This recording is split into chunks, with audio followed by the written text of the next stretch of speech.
Vous le reconnaissez, les amis? Ce n'est pas Luciano Benetton, mais non, c'est Pierre. Il est venu à plusieurs reprises dans Duel Time et Battle avec un collectionneur. On se souvient tous de sa Ulysse Nardin Freak X ou sa Linde Verdelin absolument délirante. Il est de passage à Paris, il nous fait le grand plaisir de venir s'installer sur le canapé de sa petite montre entre amis avec sa Breitling Super Océan en 48 mm. Ça va dépoter, les amis. Are you ready, guys? Pierre comes from the US. Stay with us, let's go crazy for a new episode of Petite Montre entre amis.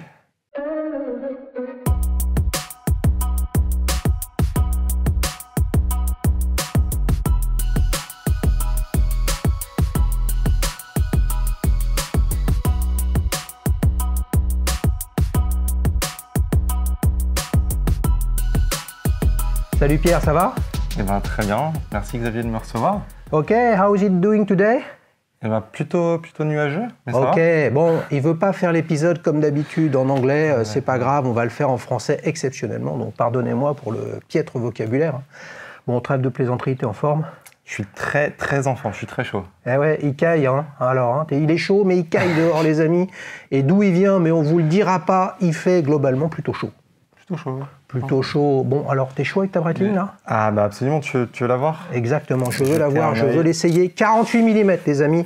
Un truc quand même pas commun.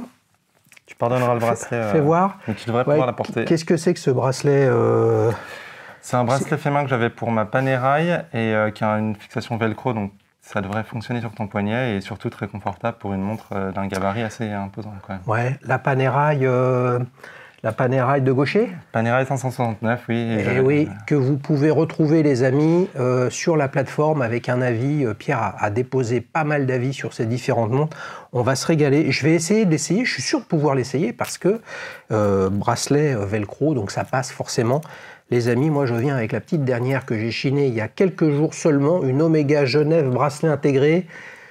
Vous savez qu'on a tous nos petits problèmes, moi j'ai les miens, je continue avec ce problème-là, ma foi, je te laisse ça. Chiner, acheter aux enchères au Japon, c'est chaud les enchères au Japon, mais c'est quand même pas mal sympa. Alors j'essaye. Ça passe bien en fait, non?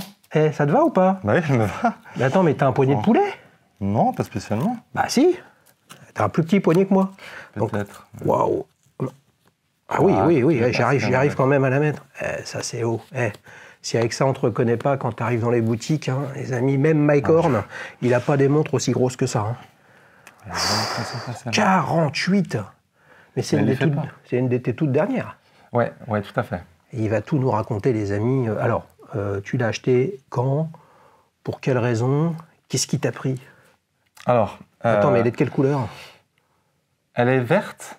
C'est un vert d'encre assez foncé. Ouais, un peu comme... je dirais peut-être un peu plus clair que mon pull, mais sous différents angles, elle paraît marron ou noire. Ouais, c'est ça. Et c'est vraiment une montre à laquelle je ne m'attendais pas de tomber amoureux. En fait, chercher une montre de sport, vraiment pour faire du sport, notamment triathlon, pouvoir nager avec, enchaîner avec du vélo, avec des gants faciles à manipuler. Je suis allé chez mon AD qui a Rolex, Tudor, Breitling, etc. J'ai fait pas mal d'essais et il y avait ce modèle-là en bleu. Je me suis dit, pour rigoler, c'est du 48, Pierre, faut quand même essayer, mais bon. Parce qu'elle est très jolie dans la vitrine. Et étonnamment, en fait, après avoir essayé tous les autres modèles, parce que mon AD j'avais jamais essayé une nouvelle Submariner, mais j'étais assez intéressé pour voir si ça pouvait fonctionner en monde de sport. Les Tudor Pelagos, etc. Et en fait, quand je suis sorti, il n'y avait qu'une montre qui me restait en tête, c'était celle-ci. Ouais. Alors la version bleue, que je trouvais, je me disais, mais en fait... Attends, elle a de version bleue, le cadran avec une sorte de bleu fumé, ou la lunette, par exemple, est différente? La lunette est aussi céramique mat bleu, et elle est que biton bleu et noir, alors que celle-ci, il y a 3 couleurs. Il y a aussi du jaune, en fait, sur la lunette, qui rehausse, et sur le réo. Ouais. Qui améliore pour moi la légibilité. Et puis voilà, le vert, tout de suite, je suis quand même très attiré par le vert. Si vous avez vu ma ligne de Verdelin. Je ne sais pas si vous voyez ses chaussures, il a des chaussures rouges aussi. Tu parlais des matériaux, je te branche là-dessus tout de suite. Tu m'as dit en m'écrivant, je viens avec celle-là, elle est en titane. pèse super lourd pour une montre en pèse titane. très lourd. T'es sûr qu'elle est en titane? Ouais, je suis certain qu'elle est en titane. En fait, elle pèse lourd, mais c'est aussi une montre de 48 mm, donc forcément, elle est... Plus de matière? Il y a plus de matière. Elle est plus lourde que ma 50 Fathoms 45 mm qui est en acier, Ouais. qui elle est plus petite. Ouais. Mais après, il y a tout un système de protection Breitling mais autour du mouvement. Il y a une cage de Faraday. Il y a pas mal de choses qui ajoutent du poids malgré le titane. Ouais. En fait, si elle était en acier, elle serait vraiment inconfortable, je pense. Trop lourde, tu veux dire? Ouais. Ouais. Alors que là, en titane, on est sur un poids, elle doit faire 102 grammes, si je ne dis pas de bêtises, juste la tête de la montre, sans le bracelet, ce qui reste finalement assez raisonnable. On est loin des 60 grammes de Maëlys Nardin, mais on est quand même sur des poids raisonnables. Donc là, le cheminement, c'était une montre de sport. Tu nous en as déjà parlé, les amis, si vous voulez revoir les épisodes de Duel Time et Battle avec un collectionneur, je vous mettrai les vignettes, là, vous pourrez les retrouver. Donc tu as déjà parlé de cette dimension de montre qui t'accompagne dans le triathlon, qui est quand même pas le truc le plus accessible de la planète. Il faut être bon à peu près en tout. Et tu cherchais une montre que tu pouvais porter pour cette activité sportive-là. Ouais, pour cette activité-là, pour aussi faire du VTT quand j'ai des gants, pour faire du trail, je fais beaucoup de trail aussi. Donc voilà, moi je cherchais une montre en fait, où je ne risquais pas de tourner la lunette accidentellement, ce qui m'est arrivé avec une autre montre que j'avais, qui était une Tiger Aqua Racer que j'utilisais beaucoup pour ces activités-là. Et en même temps, par rapport à ma ligne de Verdelin qui n'a pas de lunette tournante, j'avais besoin de cette lunette tournante parce qu'au départ d'une course, c'était mon seul moyen d'avoir mon temps, quoi. Ouais. Alors justement, on y vient parce qu'on voit cette excroissance à 9h. Ouais. Que personnellement, je n'avais pas vu tout de suite. Et c'est en la manipulant, effectivement, tu as un petit switch ici, un bouton. Et c'est avec ça que tu tournes Exactement. Tu tournes ta lunette. Et c'est une lunette bidirectionnelle. Tu vas voir que c'est un 60 clics. Ouais, ça se sent, ouais. Donc, mais il est tellement robuste. Je ne sais pas ce que tu en penses, mais moi, je le trouve vraiment super robuste. Et il me donne confiance. Et en plus, bon, ça me donne aussi quelque chose à manipuler sur la montre, quoi. Alors on va l'écouter d'abord. On va l'écouter. Comme ça, les amis, vous allez entendre et comprendre ce qu'il dit. Ah ouais. Parce que des cliquetis comme ça, de lunettes en 60 ou 120, donc clairement, on sent tout de suite et on entend, on comprend au rythme que c'est un 60 clics, ou comme ça, il n'y a pas de doute, c'est bien 1 minute.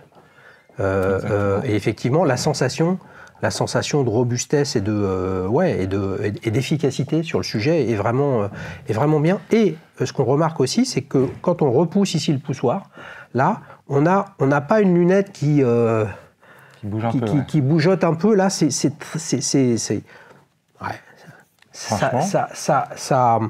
fonctionne tel qu'on le voit, c'est-à-dire c'est de la robustesse. Oui, exactement. Et moi, c'est vrai que Breitling, pour moi, fait un travail fantastique sur l'objectif de la montre en elle-même. C'est-à-dire que c'est une montre de plongée et il n'y a aucune concession faite sur cet aspect-là. Après, bon, on pourrait se dire, elle est assez épaisse, elle fait que 300 mètres. En fait, 300 mètres, c'est vraiment 300 mètres. Et moi, jamais je l'utiliserai, en l'occurrence, c'est 300 mètres, donc ça me suffit. T'es sûr? Non, attends, t'as fait 300 mètres à l'horizontale. Non, le triathlon, quand tu le fais, c'est quoi? C'est 500 mètres? C'est 1500 mètres? C'est 3800 mètres sur des Ironman. Ah, parce que tu fais les Ironman? Alors, j'en fais pas beaucoup, mais j'en fais parfois, oui. Je fais Half Ironman et Full Ironman. Full Ironman, c'est 3800 mètres à la natation. 180 de vélo. 180 à vélo? Ouais. Et course? Un petit marathon. Un petit marathon tranquille, tout ça avec une Breitling Super Océan. À aucun moment tu t'es dit, mais ce dont tu as besoin, c'est d'une montre connectée, c'est un truc, c'est un Apple Watch et poète, série 4, série 8, série 9. Alors moi, je suis très lent. Ouais. Et il faut quand même pas mal de batterie pour tenir un Ironman. Parce que je le fais pas en 8 heures comme les pros. Moi, je suis plus autour de 11-12 heures, selon la forme, et la batterie, ça passe pas? Bah, je veux pas le tenter. Et en fait, j'ai déjà fait un Ironman avec une montre à quartz. Déjà, les boutons, je les actionne par mégarde pendant que je me change de combi ou quoi que ce soit, parce que j'ai pas une trifonction, machin. Surtout dans l'eau, c'est assez illisible parce que en fait, le cadran j'ai du mal à la lire, alors que celle-là, j'ai aucun souci pour la lire dans l'eau. Et une fois, la pile, même si elle dure, c'est une montre à quartz avec pile pas connectée, mais bon, qui durait 2 ans, elle est tombée pendant une course, quoi, en panne. Ah oui. Donc après, ne pas savoir où t'en es, c'est très pénible. Du coup, ça fait à peu près 2 ans que j'ai switché aux montres automatiques ou manuelles pour les compètes, et très bien. Ça me suffit largement. En fait, je m'écoute, je connais suffisamment mon corps pour savoir à peu près à quel rythme je suis. Je connais mon cœur par cœur, donc je sais si je suis en... Alors oui, je suis pas un professionnel, mais c'est pas non plus... Voilà, si j'étais pro, il me faudrait peut-être quelque chose un peu plus évolué, mais là, pour mon niveau, ça me fonctionne. Et puis, tu as l'envie aussi. Ouais. Et puis moi, ça me fait trop plaisir, en plus. De vivre des choses comme ça avec ma montre, c'est aussi un petit moyen de partager quelque chose avec un objet qui me plaît. Ok, donc tu as parlé d'étanchéité, 300 mètres. 300 mètres, c'est l'étanchéité offerte par il y en a 40, 50, pas loin, j'ai fait le compte, les amis en hier, des fabricants de montres dites de plongée professionnelles étanches à 300 mètres. Ça m'a surpris en fait quand j'ai préparé l'épisode. Super Océan, les amis, c'est pas de faire une injure, c'est quand même pas la collection la plus connue de Breitling. Hein. C'est pour ça d'ailleurs, il n'y en a jamais eu sur la chaîne. On a eu une Skylander, t'imagines, c'est encore moins connu. Navitimer, bien sûr. Pas beaucoup de Breitling, c'est pour ça que je suis vraiment heureux que tu viennes en parler. Et Super Océan, je crois même spontanément, à titre perso, je ferais même pas on me dirait, cite-moi 10 modèles étanches à 300 mètres, je ne mettrais pas la Super Océan parce que je ne l'ai même pas en tête.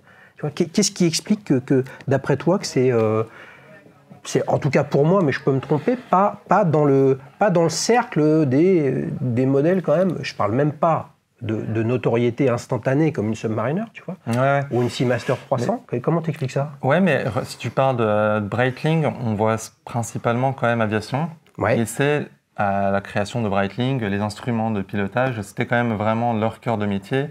La Super Océan est un modèle qui arrivait très tard chez eux, en 57, si je ne dis pas de bêtises. Ouais. Et ils n'ont pas forcément cherché à s'imposer dans ce domaine-là, je pense. Je pense qu'ils ont vraiment une cible qui est aviation, instruments d'aviation, et ils sont très connus pour ça. Mais c'est un peu dommage, à mon avis, parce qu'ils font de super choses. Ils font des Seawolf, parce que là, on parle de 300 mètres, mais ils font des plongeuses qui descendent à des profondeurs astronomiques, Breitling aussi. Et on en connaît très peu, en fait. Je ne sais pas pourquoi c'est aussi peu connu, si ce n'est que leur marketing ne se focalise pas là-dessus, à mon avis. On connaît tous la Navitimer, et moi-même, j'avais une Navitimer, et c'est comme ça que je suis rentré chez Breitling. C'est vraiment via ces... Ils nous font plus rêver, en fait, avec leur historique de navigation, parce qu'ils ont... Ils ont cet héritage et cette légitimité, je dirais. Ok. Je pense que c'est à la fois le juste et la rançon du succès de la Navitimer. C'est que une fois qu'il y a un blockbuster qui vous entraîne quelque part, un peu comme Omega. Omega et sa Speed et Omega et James Bond avec sa Seamaster. Omega Deville, les amis, toujours pas d'Omega Deville d'ailleurs sur la chaîne Omega Constellation. C'est rare, hein. Dieu sait que c'est sympa, mais il y en a quand même moins souvent. Ouais, non, mais tout à on ne fait. peut pas tout avoir en fait. Ou alors il n'y a que Rolex qui a tout. C'est-à-dire qu'en fait, sur plongeuse, GMT, chrono, monde classique et tout ça, ils sont reconnus. Ouais, après c'est aussi une affaire de marque. Les gens, c'est vrai que Breitling, Omega, Rolex, c'est relativement connu, je pense. Donc il y aurait de la place pour se faire connaître sur différents modèles. Après, je sais pas, faudrait poser la question à quelqu'un de chez Breitling. Je serais curieux de savoir aussi. On va voir, on va déjà poser des questions tout à l'heure avec le quiz pour essayer d'apprendre 2-3 trucs. Les amis, vous avez vu, la casquette est à gagner. Ouais. C'est la 3e fois qu'il vient sur la chaîne. Pierre, il n'a toujours pas gagné de casquette. Oui, parce qu'il n'y a pas de casquette dans les autres programmes. Il faut venir sur le canapé, les amis. Donc là, on a une montre qu'on va qualifier de grande taille, très très grande taille, 48 mm. On a eu la Seiko Golden Tuna qui était venue sur la chaîne, qui était également un gros modèle. Elle est en titane, on en parlait tout à l'heure, avec un revêtement en plus dit DLC, c'est ça, pour bien la protéger des rayures, des frottements. Exactement. Et ça j'imagine, ça faisait partie de ton brief. Ouais, alors idéalement, moi c'est vrai que j'aurais préféré pas de revêtement. Ouais. Tout simplement parce qu'un revêtement, quel qu'il soit, même si le DLC c'est relativement résistant, ça finira par se rayer un jour ou l'autre. Cela dit, le modèle en lui-même, il y avait d'autres arguments qui ont fait que j'ai quand même planché pour ce modèle. Mais c'est vrai qu'idéalement, j'aurais préféré sans revêtement. Après, c'est difficile d'avoir des... Moi, j'aime beaucoup l'aspect brossé et non pas très brillant d'un polymiroir. Et c'est difficile aujourd'hui, il y a beaucoup, surtout sur des marques comme Breitling qui ont tendance à mettre beaucoup de polymiroirs sur leur boîte. Ouais. Donc finalement, cet aspect un peu mat m'a convaincu. Mais ouais, le revêtement, et en effet, j'aurais pas pris un PVD qui soit non DLC. Le DLC, donc c'est une forme de PVD quand même. Ouais.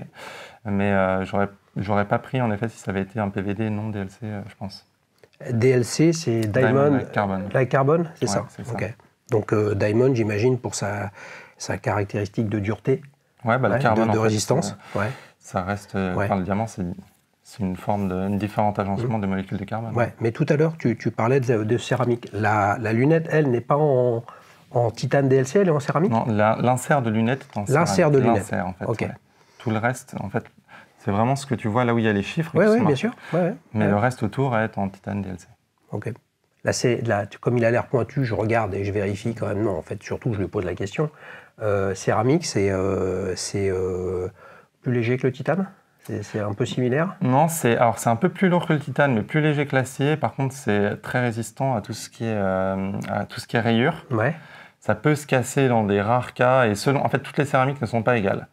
Et la façon de manufacturer la céramique peut influer sur comment on dit en français, la brittleness en anglais, la fragilité à la cassure de la céramique. Je ne sais pas du tout ce qu'ils utilisent Breitling, ils sont assez opaques sur le sujet. Je sais que, par exemple, Hublot fait d'excellentes qualités de céramique, alors que chez IWC, il y a eu pas mal de soucis de cassure apparemment. Donc selon les groupes, ils utilisent différentes céramiques. La voix d'un client, les amis, Hublot.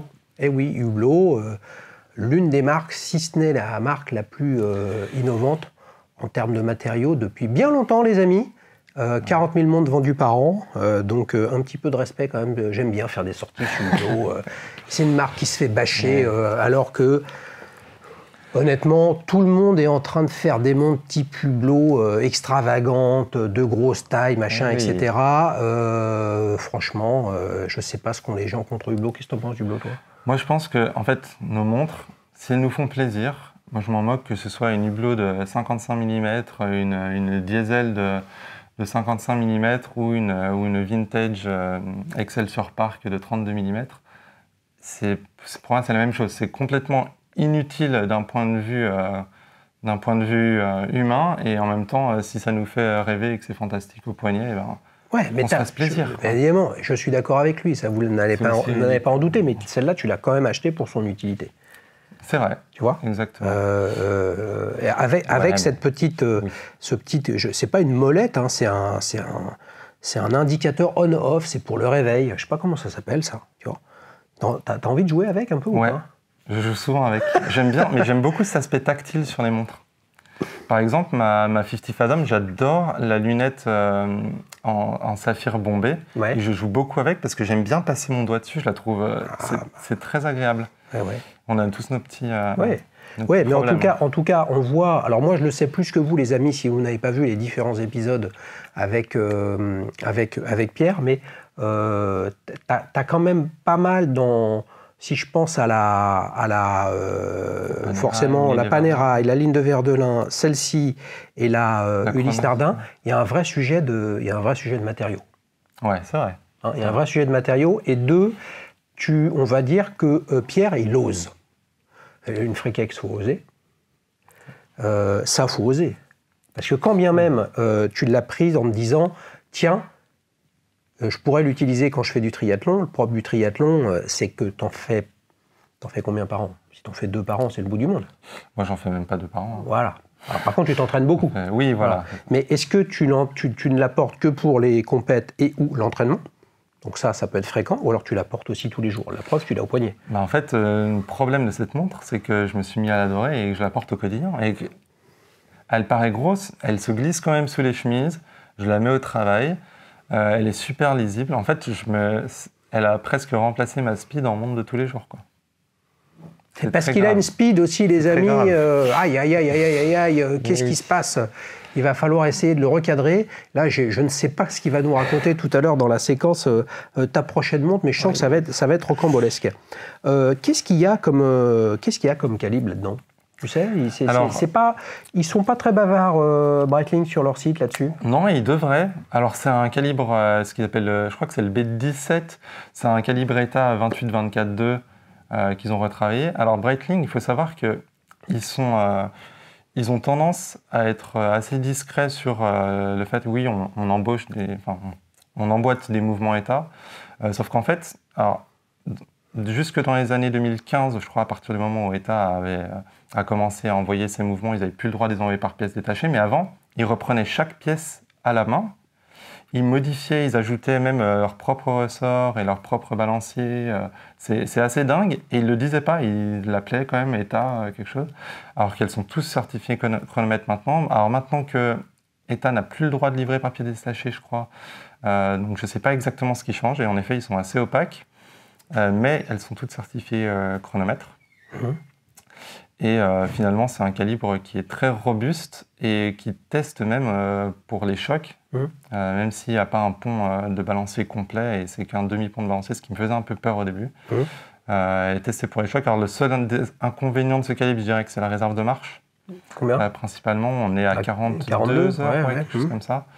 Ce qui, en soi, quand on ne la porte pas tous les jours, est un peu gênant, mais elle n'a pas de date.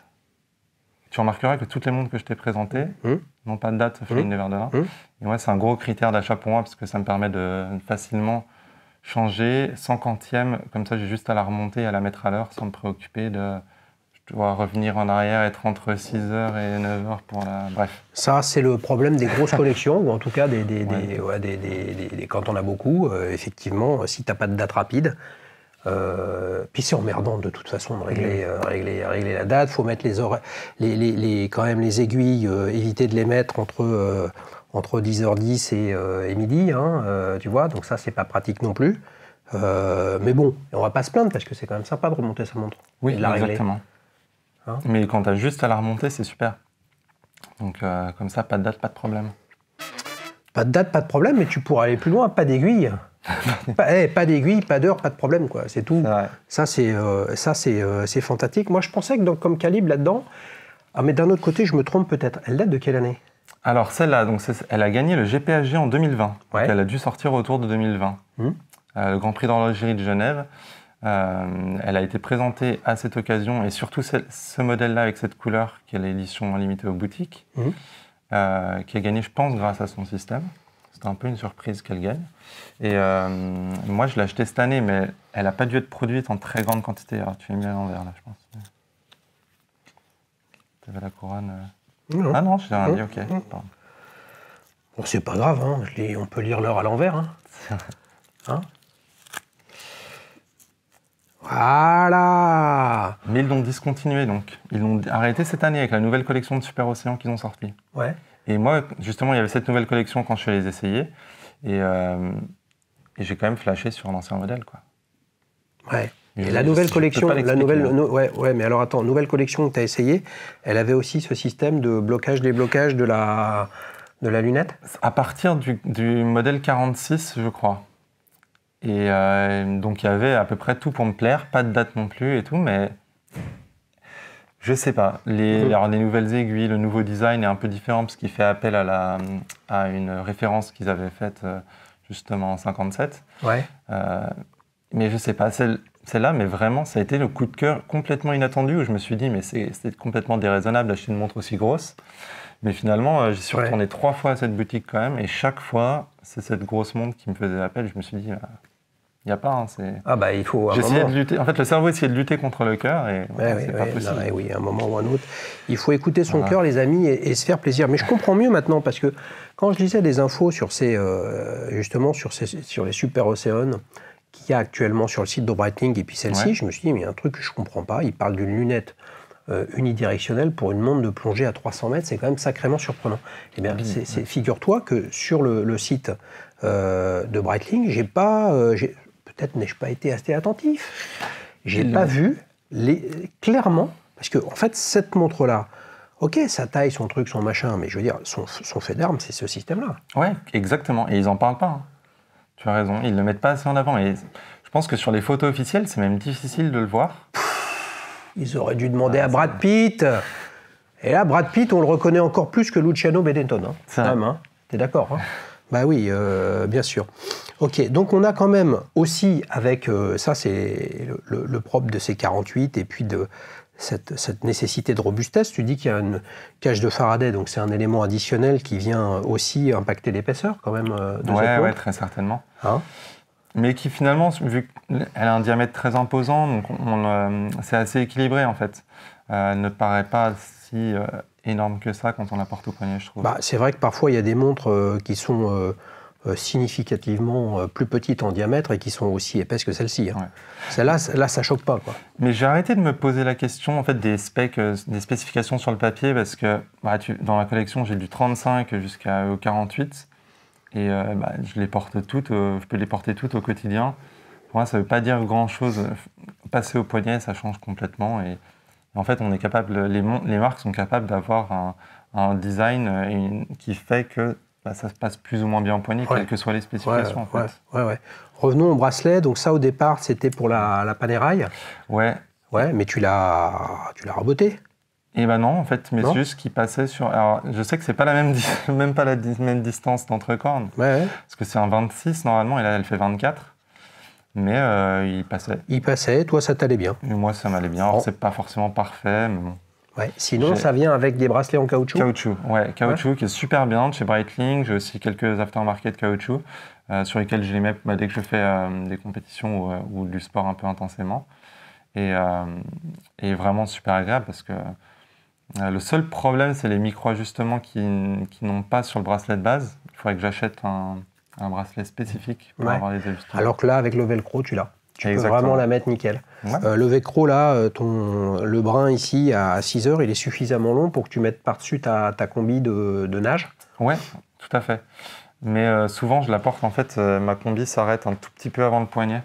Je l'ai coupée un tout petit peu avant le poignet, ma combi. Donc elle est quand même après la combi, ma montre. Ok, si tu avais un petit détail, là, sur cette montre-là, tu disais, tu y retournais plusieurs fois, et c'est celle-là, tu vois, qui t'attirait. Et si tu avais un détail à nous partager, qui fait que c'est celle-ci il a eu le crush pour la Breitling Super Océan, c'était quoi? Pour moi, c'est vraiment le mouvement de la lunette. La solidité du clic de la lunette. J'y suis allé, en plus, la première fois, j'avais ma 50 Fathoms au poignet. Et je comparais les deux, et puis l'AD avait une Rolex Submariner No Date. Et j'ai comparé les trois, et je me suis dit, mais j'aimais vraiment la robustesse et la solidité de celle-là. Ma 50 Fathoms, je crois que c'est une 120 clics en plus. Donc on n'est jamais, il faut vraiment regarder pour être sûr de ne pas être entre 2 minutes. Et le système de blocage de couronne, de blocage de lunettes, c'est vraiment ce qui m'a fait... qui a donné ce petit supplément d'âme que j'ai. Mais après, le cadran, je trouve exceptionnel sur la verte, que je n'ai jamais vu en boutique. Ouais. Et du coup, j'ai pris un peu quand je l'ai acheté, je ne l'avais pas vu le cadran vert, donc j'ai pris un peu un risque. Mais c'est vrai que vous le verrez, les amis, c'est pas simple. Je ne sais pas si vous arriverez à voir cette teinte que moi je qualifie honnêtement, hein, le terme c'est cacadois. C'est-à-dire ça tire vers le kaki. C'est du vert avec du jaune. Franchement, c'est réussi. Et ça dépend de la luminosité de la montre. Alors, c'est pas soleillé. C'est plutôt une tache d'huile, en fait. Ouais. C'est ça, je suis d'accord. Profondeur. Ouais. C'est un truc intéressant. Et tu sais ce que j'ai envie de te dire? Avec grand plaisir. Alors, sur la plateforme d'Alicious, il y a des photos avec les vraies couleurs du cadran. Ah, fantastique. Sous lumière blanche, en fait. Oui. Mais il faut vivre dans un pays où il fait chaud pour qu'on les voit. Et écoutez, les amis, en France, il fait de plus en plus chaud et même partout dans le monde. Mais il y a quand même globalement, c'est pas parce qu'il y a du dérèglement climatique qu'il n'y a pas des endroits où il fait plus chaud qu'ailleurs. Et là où habite Pierre, il fait quand même plus chaud qu'ailleurs. Mais c'est vrai, www.dalicious.com/Breitling, vous verrez tous les avis qu'il y a sur les différents modèles Breitling. Ça ne fait que commencer, les amis, bien évidemment. Allez-y avec vos montres. Il y a plus de 1300, peut-être 1280, 1300 marques de disponibles, plus de 10 000 modèles. Tout ça va grandir. Ce n'est que le début de la plateforme. Il y a des nouvelles fonctionnalités qui vont voir le jour. Et ce qui ce que je retiens de ce lancement, et on en parlait tout à l'heure, les amis, la plateforme d'Alichou, c'est l'importance et la qualité des photos. Il faut que vous vous disiez, je sais que l'objectif de cette plateforme, ce n'est pas du tout que vous vendiez vos montres. Puisque l'objectif, c'est pas que ce soit un forum, c'est pas d'échanger quoi que ce soit, c'est en fait de découvrir des modèles, de comprendre pourquoi les gens les aiment et de se dire, en fait, moi, ce modèle, il me plaît, je suis rassuré par l'avis de clients authentiques et donc je me décide d'aller pour telle ou telle montre. Rendez-leur honneur à vos montres. Donc faites des photos comme si vous vous disiez, mais moi, je veux la vendre, cette montre, donc il faut que les photos soient magnifiques, belle lumière naturelle, cadrage. L'important, c'est la montre. C'est pas votre voiture qu'il y a derrière, c'est pas les collines, c'est pas le chien, etc. C'est votre montre. Et puis des photos les plus nettes possibles. Et c'est vrai que sur celle que tu as mis sur cette Breitling, on voit vraiment en fait la profondeur de la couleur. C'est-à-dire que spontanément, on pourrait se dire, ouais, c'est gris. Ouais. Ah non, mais en fait, c'est noir.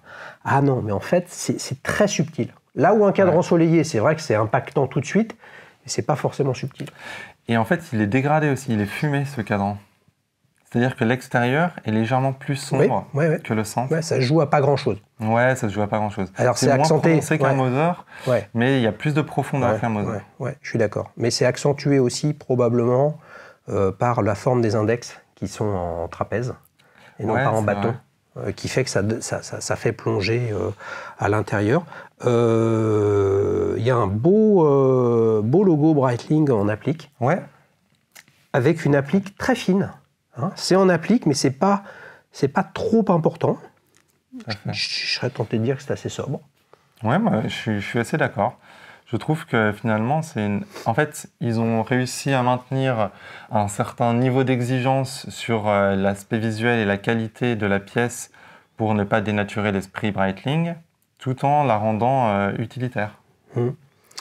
C'est le logo historique Breitling, ça, le B avec les ailes. Je suis pas un grand fan. Il n'y a pas une histoire comme ça, les amis, où depuis récemment, mais ça dépend des modèles, ils sont revenus avec simplement un B. Juste un B, mais ça dépend des modèles. Ils ont gardé le logo LA pour certaines collections. Moi, la Navy Timer que j'avais, je sais que j'avais regardé spécifiquement pour avoir un logo LA qui était en or, couleur or. Et maintenant, en effet, il y a beaucoup de modèles où il y a juste le B un peu stylisé. Par contre, si tu regardes la couronne, tu vas voir que c'est le logo juste avec le B. Qu'on retrouve en effet sur beaucoup de collections. Et ben voilà une belle découverte, les amis. Évidemment, en commentaire, vous nous dites ce que vous en pensez. Si vous voulez en savoir plus sur ce que pense Pierre de cette montre, rendez-vous sur www.dailyshoes.com. Et puis vous chercherez Breitling, vous verrez, il y a un moteur de recherche qui est assez efficace. Les amis, on enchaîne avec la séquence suivante. Oh là là, ta prochaine montre, il a perdu la boule. Souvenir. Je crois que je t'ai jamais demandé ton âge, Pierre. C'est vrai, j'ai 32 ans, je vais sur mes 33. Là, ah, il va bientôt y avoir le cadeau d'anniversaire alors. Non, je pense. Non, c'est vrai que je suis pas trop.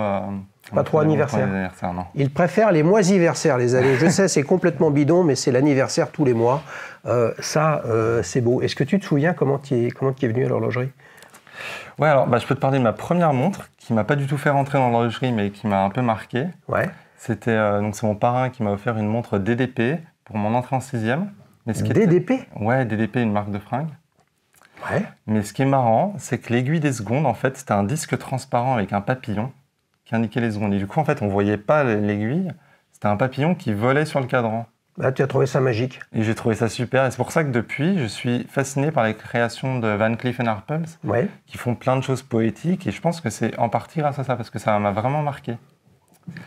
Après, je suis rentré en horlogerie, moi, vraiment par l'aspect mécanique. Attends, Van Cleef & Arpels, de par leurs travaux sur la miniaturisation des choses naturelles, des plantes, des fleurs, des plumes, des choses comme ça. Exactement, et les complications poétiques. Par exemple, ils ne vont pas afficher l'heure de façon traditionnelle. Ils vont avoir, par exemple, les deux amoureux sur le pont de Paris, où il y en a un qui se déplace selon les minutes, l'autre selon les heures, et qui se retrouve à minuit, et il y a un petit bouton pour les faire se rencontrer. Enfin, ce genre de choses qui dépassent, en fait, qui sont vraiment dans notre imaginaire et qui dépassent juste la lecture du temps, mais nous projettent plus dans le rêve, en fait. des créations un peu oniriques. Bah, il y a des belles choses comme ça. Il y a Jacques Edreau, les amis, qui est en train de revenir à ses premiers amours d'automates intégrés dans des montres bracelets, notamment avec des oiseaux. Vraiment des choses extrêmement intéressantes. Ça fait rêver aussi. Oui, tout à fait. Ouais. Une façon de savoir que le jour se lève, les amis, c'est que si vous ne le voyez pas, vous entendez le chant du coq. Non, et puis, en fait, le travail, ça me monopolise un peu comme ce que je trouve magnifique sur ma chronosuisse, c'est qu'en fait, on met à disposition d'un modèle de montre plein d'arts et de savoir-faire différents, issus de différents milieux, en fait. Il y a à la fois le fait de faire de la miniaturisation, il y a à la fois le fait de faire de l'automatisation miniature, il y a de la peinture, de l'art miniature, il y a plein de choses. Vous voyez les amis, pourquoi c'est fantastique, petite montre entre amis et Daily Shoes, c'est pas pour me cirer les pompes, c'est que là, on vient de passer une demi-heure avec Pierre, un triathlète, qui nous parle de besoin d'une montre efficace et robuste pour faire son sport extrême et d'éviter les problèmes, les changements, les piles, les trucs, les machins, ça tourne tout seul. Et en 2 minutes, on passe à la dimension poétique du rêve, de l'artisanat, de l'innovation, de la recherche de la précision, de la miniaturisation, quelque chose qui est presque dans le... Si on prend une ligne comme ça, horizontale de sujets, on est complètement à l'opposé de cette Breitling Super Océan. Non, c'est vrai. Tout à fait, mais c'est ce qui est beau dans l'horlogerie, c'est qu'il y a différents pans de l'horlogerie et on peut tous les apprécier, on peut en apprécier qu'un pour diverses raisons.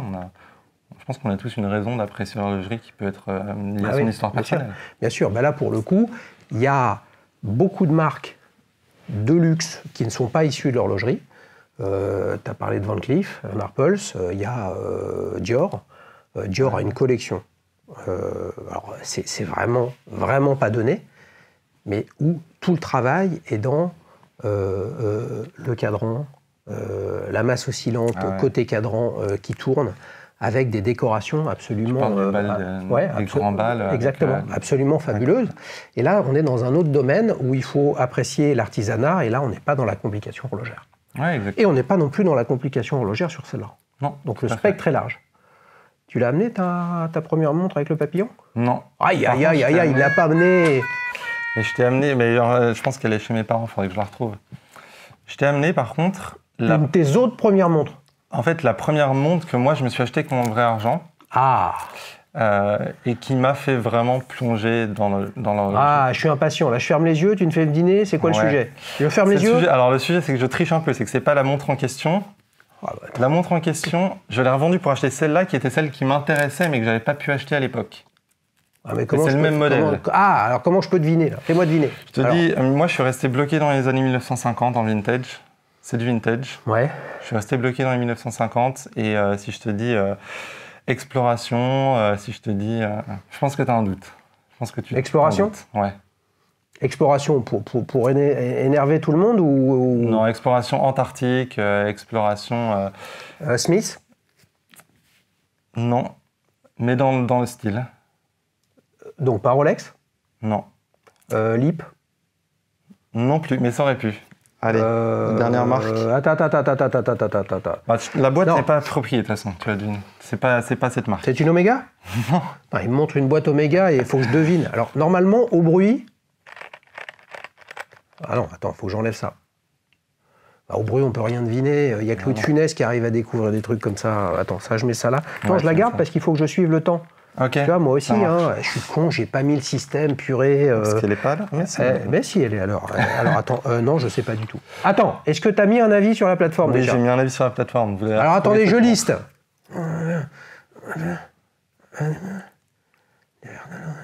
C'est la ville. Longines.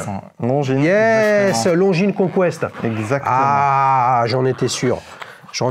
Si j'allais... Ah oui, non mais là... Mais attends, mais elle est quasiment neuve. Alors, elle est incroyable. En fait, j'ai mis longtemps à la trouver. Elle est en état quasiment neuf pour une vintage. Je peux la toucher ou pas? Ah ouais, tu peux la toucher, tu peux la mettre au poignet. Ah, j'ai pas de gants, les amis. Donc si je la raye, quand même, attention. Elle est en or massif.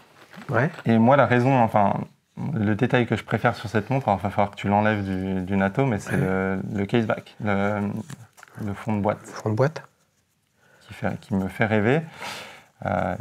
Et après, tout l'esprit qu'il y a derrière, c'est que... Donc alors attends, juste qu'on aimerait comprendre, parce que là, effectivement, elle claque, elle pète une petite montre, hein, c'est un 34 ça, hein 35. Ouais. 35, ouais. 35,2. Tu as vendu celle que tu avais achetée la première fois pour acheter celle-ci. Exactement. Donc c'était une Longines Conquest aussi que tu as C'était une Longines Conquest Héritage en fait qui reprenait cette collection-là, qui est la première montre que je me suis achetée. Ah oui. Mais au fond de moi, j'avais vraiment envie de l'original. Et un jour, cette année, je me suis dit, allez Pierre, trouve-toi une belle originale et revends celle que tu avais achetée, l'héritage. L'héritage qui en plus a une date. Eh oui, qu'est-ce que tu veux. Voilà, donc là, on est en quoi? En or 18 carats? Or 18 carats, ouais. Alors elle existe en plaqué or aussi, mais il n'y a pas le même médaillon. C'est un médaillon vert. Ouais. Moi, je voulais vraiment... retrouver en cet état, avec le médaillon qui est absolument intact, c'est très très rare. Il m'a fallu plus de 6 mois de recherche. Tu as trouvé comment? Un horloger que je connais un petit peu en Argentine. Qui en a récupéré 2 en fait. Celle-ci qui est en excellent état et une qui était en moins bon état. Ouais. Et on a discuté, on a parlé un peu affaires. Moi, je savais dès le départ que j'allais repartir avec, mais voilà. Mais t'es allé la chercher. Voilà, j'allais dire, t'es allé la chercher. Il est pour s'entraîner, les amis. Il est parti en terre de feu depuis les États-Unis. Ça lui a pris un petit peu de temps. C'est complètement ton choix et complètement assumé ce natto sobre. Ouais, tout à fait. Pour moi, c'est une montre d'exploration, même si elle fait aujourd'hui habiller. C'est une montre quand même, c'était une des premières montres avec une cage de Faraday également pour l'antimagnétisme, avec un système anti-choc qui a été prête. Donc c'est l'héritage de la montre qui a été prête préparée pour les expéditions de Polémide Victor en Antarctique. Longines, ils ont une très riche histoire de conquête, de découverte. Ils essaient pas de nous faire croire qu'ils sont allés au sommet de l'Everest alors qu'ils n'y sont pas vraiment allés. Voilà. Tu parles de Smith On l'a reconnu, les amis. Ce n'est pas Luciano Benetton, mais c'est quelqu'un d'autre. Non, mais tu as raison. À ces époques-là, d'abord, c'était ce format-là. L'intérêt de l'or aussi. Certes, ça a toujours été coûteux, l'or, hein, mais c'est quand même magnétique. Hein, donc c'est toujours intéressant comme système. Je pensais à LIP, parce qu'il y a eu la LIP Himalaya, justement, exactement. Pour aider j'allais dire les astronautes, les amis, non, les alpinistes français, hein, notamment dans la conquête du Mont Blanc et ce genre de choses. Même si le Mont Blanc a été conquis il y a quand même très très longtemps, hein, bien avant l'horlogerie de Poignet. Hein. Et première ascension, alors c'est pas K2, mais c'est un autre sommet aussi, LIP Himalaya, hein, on n'est pas un autre 8000. Ouais. Il y a dans cette gamme-là, les amis, ça coûte vraiment pas cher. Honnêtement, ça se trouve à moins de 100 balles.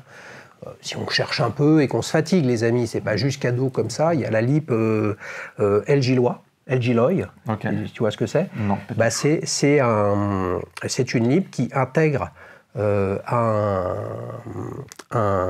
ressort spiral, donc le spiral, en un alliage qui s'appelle le LG Loy. Et LG Loy, c'est Elgin, la marque américaine. L'alliage LG Loy, qui est justement le principal problème du magnétisme, notamment dans la montagne. À ces époques-là, c'est le magnétisme sur le spiral qui fait que sa fréquence de rotation et de compression-décompression part en sucette et justement la montre fonctionne moins bien. Vous regardez LIP LG Loy. Voilà, c'est aussi simple que ça. Pas mal du tout. Bon, là pour le coup, j'imagine que tu la portes moins. Oui, je la porte un peu moins, mais je la porte quand même très régulièrement. Mais je fais plus attention quand je la porte. Ne serait-ce que parce que c'est... Alors, plus l'horloger, on a fait bien attention, mais il a gardé toutes les pièces originales, il n'a absolument rien changé. Parce qu'il y a sur ces mouvements, qui est le 19AS, qui est un peu particulier, il y a 2 pièces qui se changent très fréquemment par confort de vie pour l'utilisateur, que j'ai demandé à ce qu'elles soient vraiment originales et il ne les a pas changées. Voilà. Donc, ouais. La Longines Conquest est ici, les amis. Voilà, elle est juste là. Et moi, je trouve ça fantastique. C'était pas prévu. D'abord, je ne savais pas que tu allais venir avec. Là, on a... voilà. Quel est le rapport entre ces deux montres? Si on parle du produit, aucun. ok, c'est rond, il y a des aiguilles, ça donne l'or. D'accord. Si on regarde le produit, aucun. Mais si on regarde celui qui les a, bah, le rapport, il est via Pierre. C'est lui le rapport entre ces deux montres. Et c'est ça l'horlogerie, les amis. Enfin, je pense que c'est ça. Et là, pour le coup, jamais je vous dis, j'essaye de vous convaincre, mais là, j'essaye de vous convaincre. Et je pense que comme tu étais convaincu comme moi, voilà, c'est ça. Vous pouvez aimer et vous souvenir, parce que vous avez 25 ans, de votre Daniel Wellington que vous avez eu il y a 5 ans, comme une première montre analogique, 3 aiguilles. Ça vaut 300 balles aujourd'hui, ça en valait 150 il y a 5 ans. Ça vous a amené à l'horlogerie, puis maintenant vous avez d'autres trucs. Voilà. Et donc vous en souviendrez toujours de votre Daniel Wellington.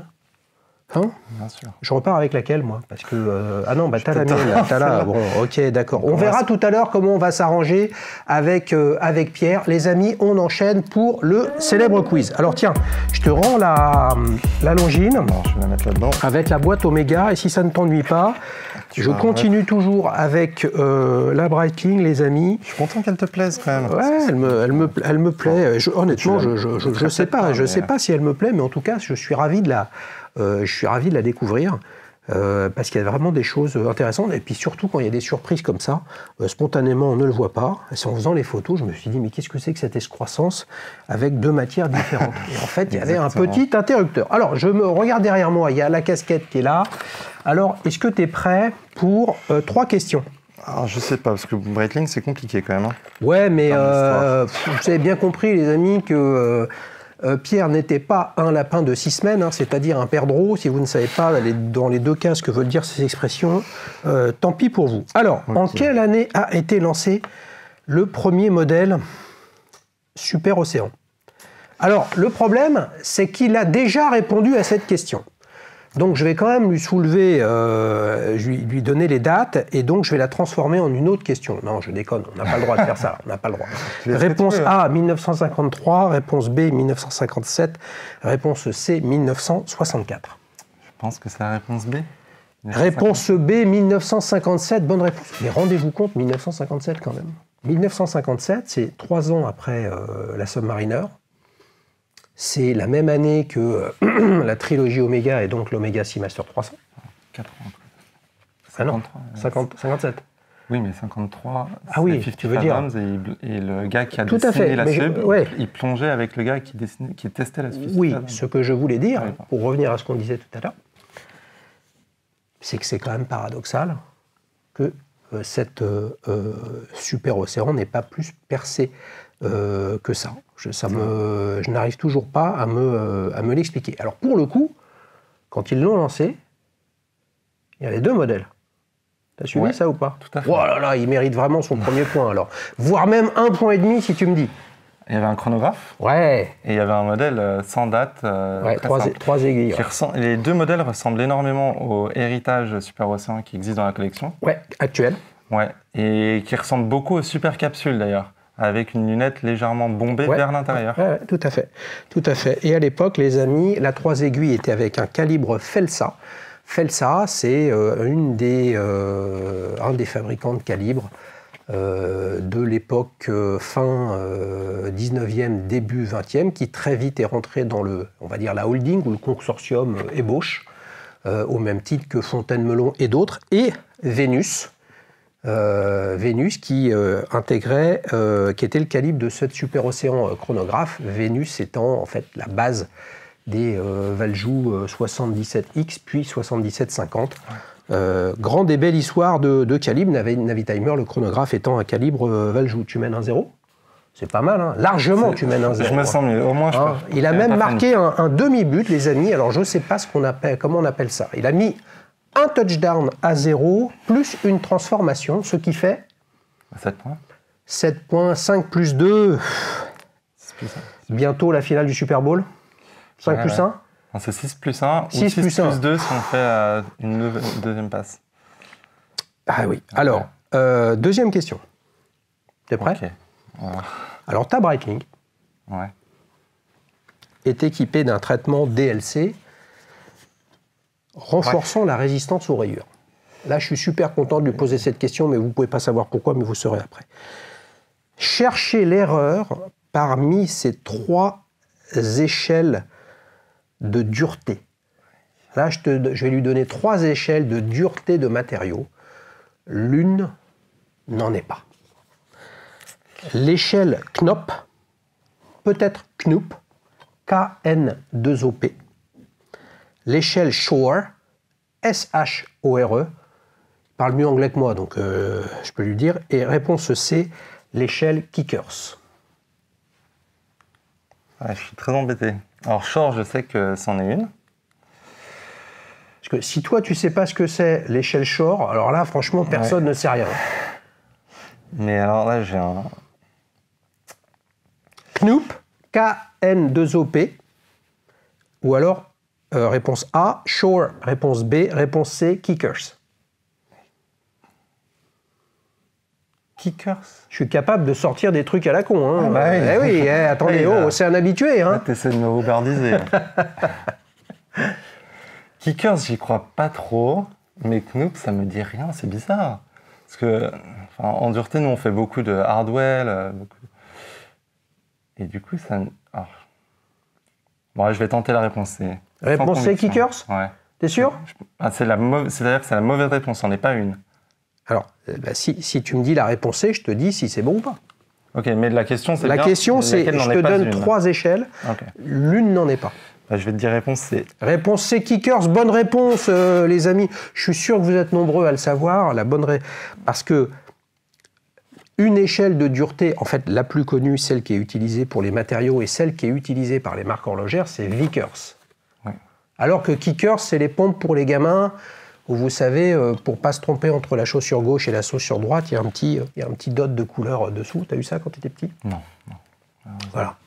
Le problème, c'est que si on confond le rouge et le bleu, ou comme la gauche et la droite, ça ne change pas le problème. Mais c'est pas grave. Alors Knoop, tu sais ce que c'est Knoop ? Bah non.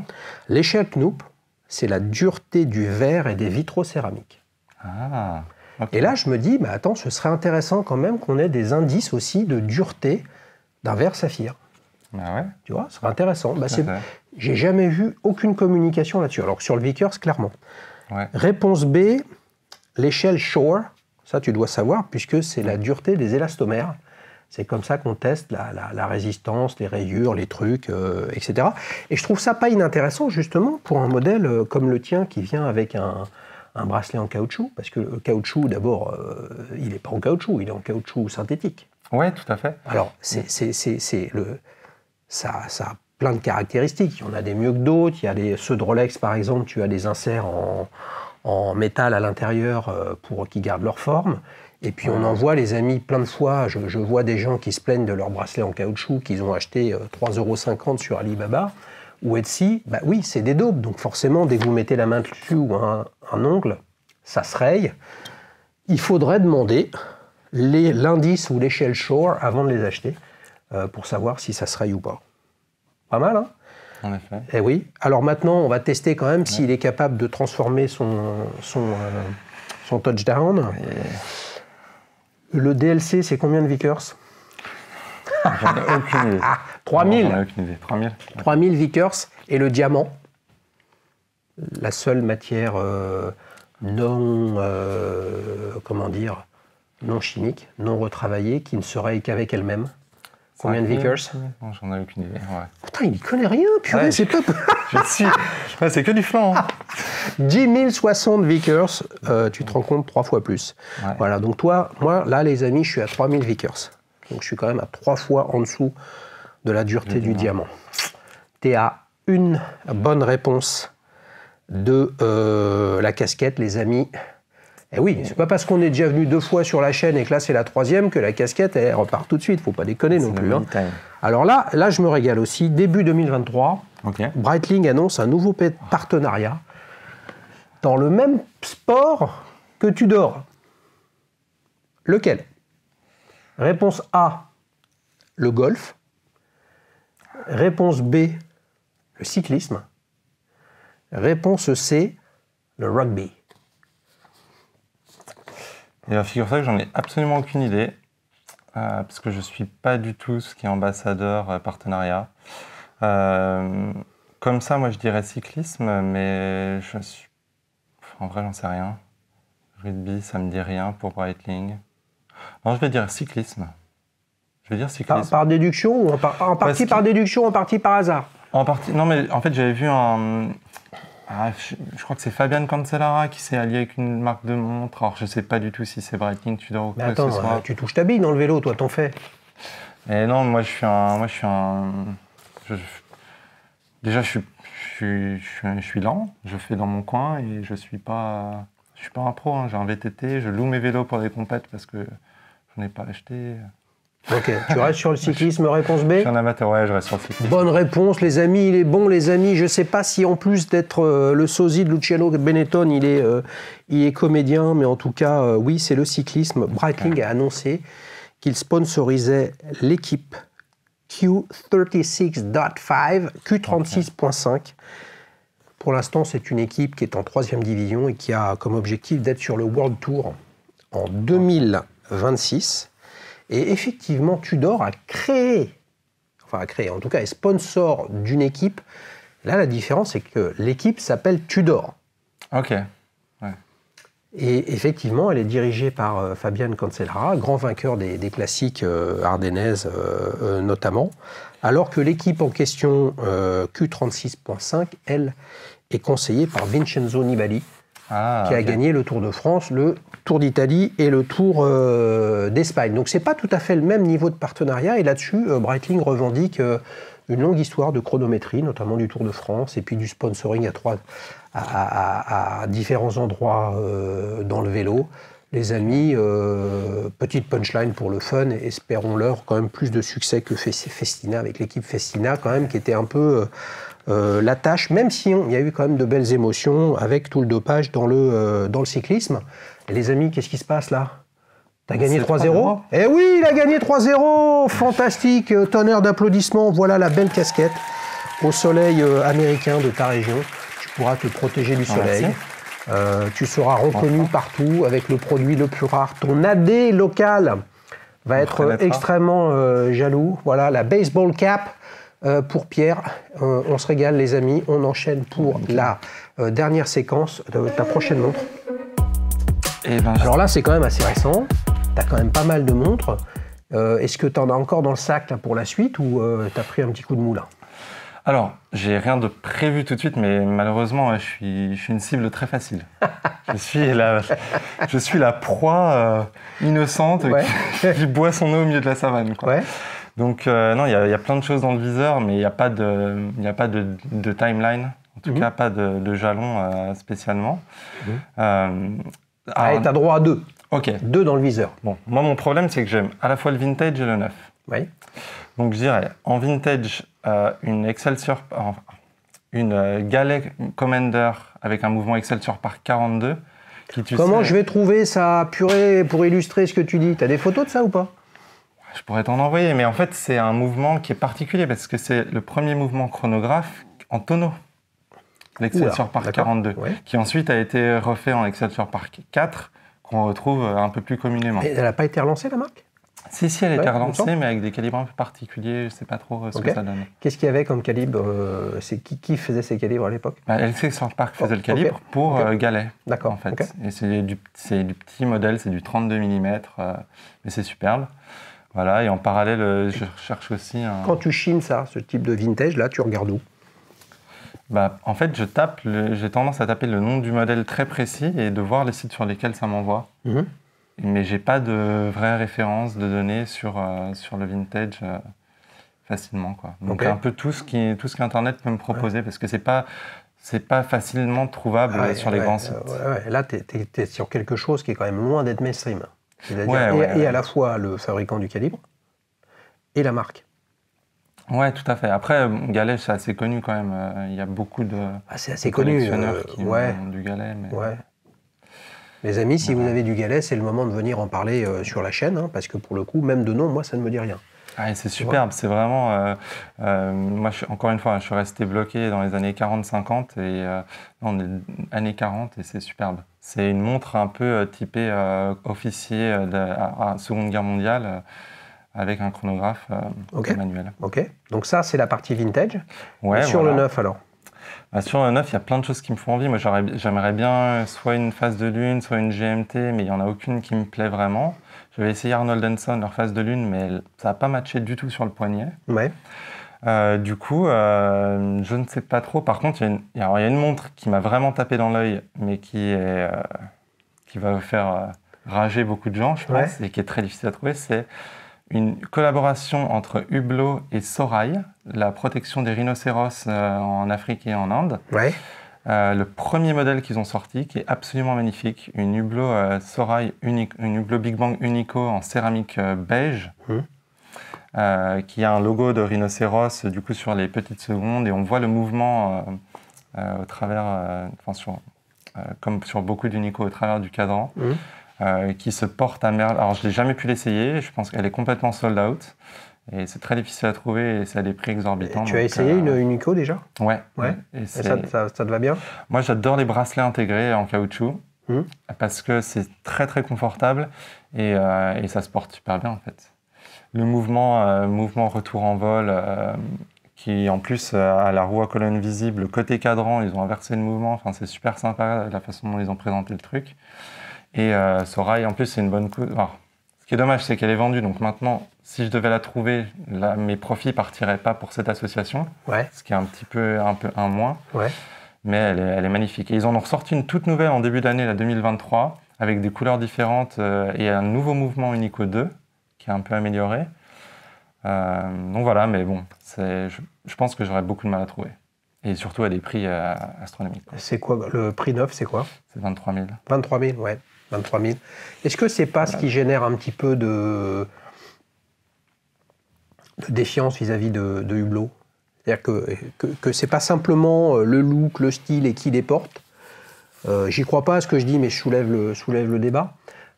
Combiné au fait que c'est positionné dans la cour de Patek Philippe, Vacheron, Constantin, etc. Et t'as pas grand-chose en dessous de 20 000 balles, quoi.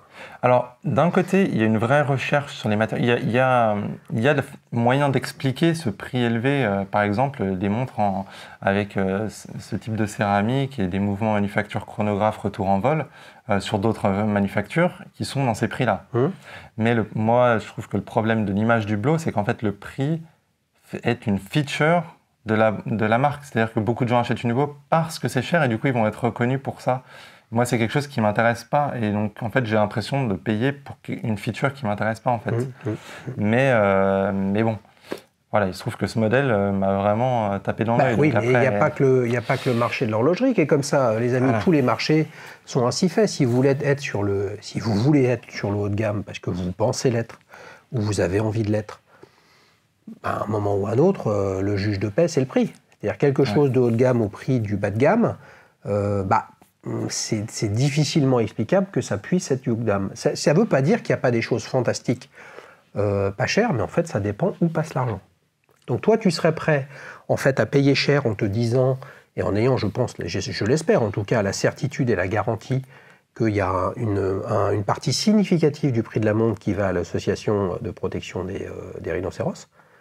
Mais là, toi, tu te dis, à 23 000 balles, en fait, tu te poses la question, mais en fait, où va mon fric ?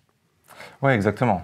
Puis bon, après, Hublot, c'est le VMH, voilà, avec tout ce que ça implique en termes de direction, en termes de...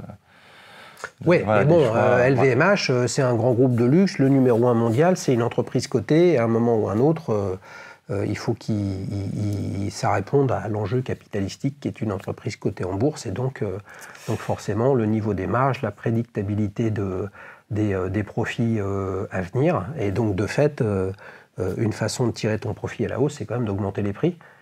Et qui n'a pas augmenté, les amis, en 2022, ses prix, non pas une fois, parfois 2 fois et même 3 fois, et ça continue encore. Ma foi, tant qu'il y a des acheteurs pour des produits, quels qu'ils soient, au prix qui sont vendus, le prix n'est jamais que la résultante fondamentale entre l'offre et la demande. Voilà. Bien sûr. Si l'offre rencontre la demande, elle le rencontre sur un prix.